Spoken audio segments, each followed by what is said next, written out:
Hi! Hello! Welcome to our channel. ఈరోజు నీతి కథ. స్నేహం అంటే ఇదేరా.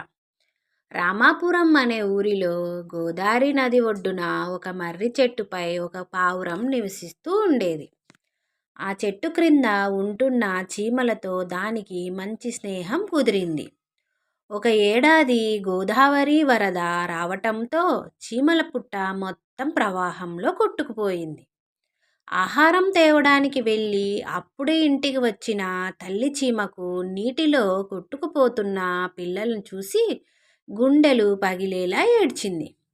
చీమ కష్టాన్ని చూసిన పావురం రివ్వున ఎగిరి ఒక ఆకును కోసి నీటిలో కొట్టుకుపోతున్న పిల్లలు దగ్గరకు వేసింది. ఆ ఆకుపై ఎక్కి చీమ పిల్లలు తమ ప్రాణాలను కాపాడుకున్నాయి. ఇది జరిగిన కొన్ని రోజులకు పక్షులను వేటాడుతూ వస్తున్న వేటగాడు చీమ కంట పడ్డాడు. చెట్టుపై ఉన్న పావురాన్ని చూసి వేటగాడు దానిపై విల్లును ఎక్కుపెట్టాడు. చీమ ఎంత పిలిచినా పావురానికి వినిపించలేదు. చివరకు చీమ ప్రాణాలకు తెగించి వేటగాడి కాలును గట్టిగా కుట్టింది. ఆ నొప్పితో వేటగాడు అరవటంతో పావురం రివ్వున ఎగిరిపోయింది. వేటగాడు చీమను నలిపి చంపేశాడు.